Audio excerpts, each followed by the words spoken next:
సోమేష్ కు నోటీసులు త్వరలో జారీ చేయనున్నటువంటి పోలీసులు. కమర్షియల్ ట్యాక్స్ స్కామ్ వ్యవహారం ఎంక్వైరీకి హాజరయ్యేలా ఆదేశం. కన్ఫెషన్ స్టేట్మెంట్ రికార్డ్ చేసే ఛాన్స్. A5గా ఇటీవల ఎఫ్ఐఆర్ నమోదు. 1400 కోట్ల ఆరోపణలతో ఆసక్తి. 1400 కోట్లు. కమర్షియల్ ట్యాక్స్ స్కామ్ కేసులో మాజీ సీఎస్ సోమేష్ కుమార్ కు పోలీసులు త్వరలో నోటీసులు జారీ చేయనున్నారు. ప్రాథమిక విచారణ చేపట్టిన ఇన్వెస్టిగేషన్ టీం నోటీసులు ఇచ్చి ఆయన నుంచి వాంగ్మూలాన్ని రికార్డ్ చేసే అవకాశం ఉన్నదని పోలీసుల సమాచారం. Commercial tax joint commissioner Ravi Kanuri గత నెల 26న పోలీసులకు ఇచ్చిన ఫిర్యాదు మేరకు సోమేష్ ను A5గా చేరుస్తూ ఎఫ్ఐఆర్ నమోదు చేసినటువంటి విషయం తెలిసిందే. జీఎస్టీ రిటర్న్స్ విషయంలో కమర్షియల్ ట్యాక్స్ విభాగానికి నాడు కమిషనర్ గా ఉన్న సోమేష్ కు ఉద్దేశపూర్వకంగా రాష్ట్ర ఖజానాకు నష్టం చేకూర్చే తరహాలో నిర్ణయాలు తీసుకున్నారని, దాదాపు 1400 కోట్ల మేర ఖజానాకు నష్టం వాటిల్లని ఫిర్యాదులో పేర్కొనడం గమనార్హం. అయితే ఈ అంశంలో ఇంకొక విషయం కూడా ఉన్నది. ఇక్కడ సోమేష్తో పాటు కొంతమంది మంత్రుల పేర్లు కూడా వినిపించేటువంటి అవకాశం ఉన్నది, కానీ బట్ వాళ్ళు ఎవరు అనేటువంటిది ఇప్పటి వరకు బయటికి అయితే రావట్లేదు. సో ఆ ఎవరు అనేటువంటి విషయం కనుక బయటకు వస్తే బాగుంటుంది.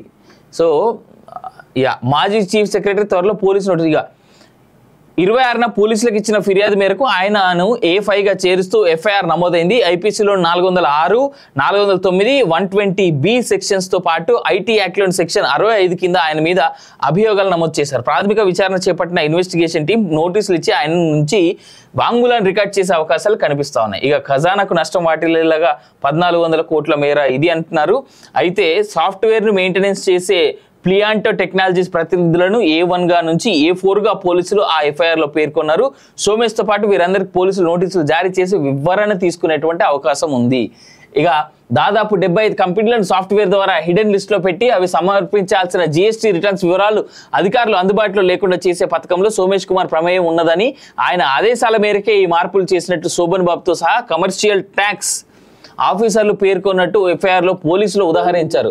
ఆ వివరాలు సాఫ్ట్వేర్లో కనిపించకపోవడంతో కమర్షియల్ ట్యాక్స్ విభాగంలోని సంబంధిత అధికారులు నిర్దిష్ట గడువులోగా ఆ కంపెనీల నుంచి పన్నును వసూలు చేయలేకపోయాయని, ఫలితంగా ఖజానాకు 1400 కోట్ల మేర నష్టం వాటిల్లంటే అసిస్టెంట్ కమిషనర్ రవి కానూరి ఆ ఫిర్యాదులో పేర్కొన్నారు.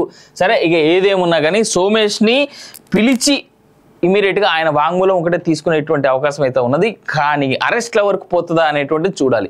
ఇక్కడ కంప్లీట్గా ఒకటి ఆ ప్లియాంటో కంపెనీ ఒకటి, తర్వాత ఆ ప్రొఫెసర్ ఎవరైతే ఈ యొక్క ట్యాక్స్కి సంబంధించి కమర్షియల్ ట్యాక్స్ సంబంధించినటువంటి వెబ్సైట్ని ఎవరైతే మెయింటైన్ చేస్తూ ఉండనో దాని వెనకాల ఉన్నటువంటి టెక్ గురు ఎవరైతే ఉన్నారో ఆయన్ని, వీళ్ళతో పాటు వీళ్ళకి సహకారం అందించినటువంటి తాజా మాజీ ఎమ్మెల్యేలు మంత్రులు ఎవరైతే ఉన్నారో,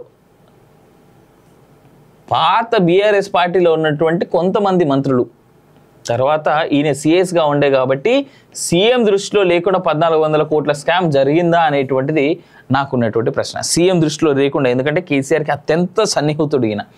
దాంతోపాటు ఐటీ వింగ్కి హెడ్గా ఉన్నటువంటి ఐటీ మినిస్టర్గా చేసినటువంటి కేటీఆర్, మరి వీళ్ళ ప్రమేయం లేకుండా ఇంత పెద్ద ఎత్తున 1400 కోట్ల స్కామ్ జరిగింది జీఎస్టీలో అంటే నమ్మడానికి మీరు సిద్ధంగా ఉన్నా, నేనైతే లేను అనేటువంటిది చెప్తా ఉన్నా.